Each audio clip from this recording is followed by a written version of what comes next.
кызыбыздын жашоо издерим аттуу ырлар жыйнагы чыккан, билесиңер. Ошол кызыбыздын Түзүлгөнүнө 7 жылдын жүзү болгон Достук чыгармачыл жаштар борбору жумасына бир жолу мына ушул бөлмөдө чогулуп, алдыга жаңы максаттарды коюп, пикир алышып турушат. Ош шаарындагы Батыралы Сыдыков атындагы Кыргыз-Өзбек эл аралык университетинин алдында түзүлгөн бул топко каладагы окуу жайлардын таланттуу студенттери чогулган. Алардын басымдуу бөлүгү калем алып, ыр жазууга шыктанган жаш акындар болсо, ал эми калганы ырдоого, бийлөөгө жана сахна чеберчилигине кызыккан жаштар. Бул жерде бир эле ыр жазгандар жок. Жалпы ушул чыгармачылыкка кызыккандар да, ырдагандар бар, анын арасында бийлегендер бар. Бир эле ушул баягы ыр жазуу багытына кетип калсаң, анда бир аз баягы кандай десем, суроо талап азыраак болуп калат экен да. Анан жалпы ушу чыгармачылыкты камтысак, студенттер үчүн аябай бир жакшы бир мектеп болуп калат экен.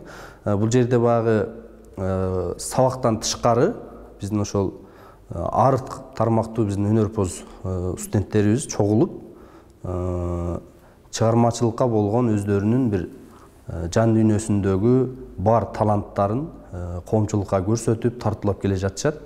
Сыдыкбек Апишулуу чыгармачылык борборду негиздеген акындардын бири. Ал бул борбор түзүлгөндөн тарта жетекчилик кызматты аркалап келет. Таланттуу акындын көмөгүндө бүгүнкү күнгө чейин достукка мүчө болгон бир нече жигердүү улан кыздардын китептери чыгып, элге тартууланган. Бузейнеп деген кызыбыздын китеби чыкты.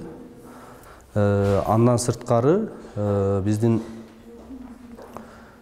Гүлзада деген кызыбыздын да китеби чыккан.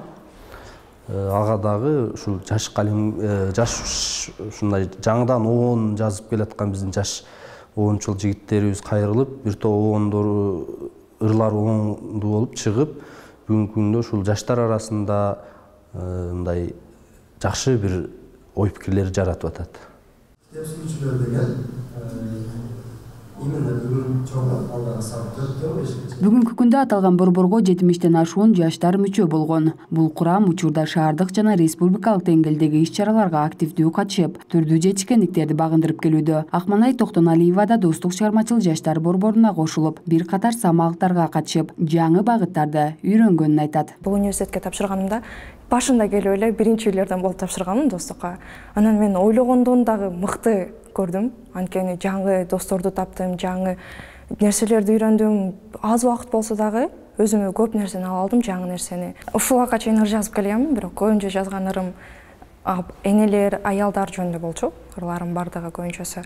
Жазганда кээ бирки жерлерде орунсуз каталар деп коет го. Ошондой кетирген жерлерим болду. Анан эжелер мени оңдоп, бул жерде мындай көркөм сөз кошсоң жакшы, мындай кылсаң жакшы деп алар мага өзүнүн кеңешин берип, азыркы убакта дагы ыр жазуу менен элекпиз. Түзүлгөндөн тарта чыгармачылыкка кызыккан жаштарга багыт көрсөтүп, өз жолун табууга көмөктөшүп келе жаткан Достук чыгармачыл жаштар борбору алдыда көптөгөн саамалыктарды өткөрүп, элибиздин назарына тартуулоону максат кылууда. Акмарал Маликова, Самат Сайдамат уулу, Арутан көрсөтүүсү.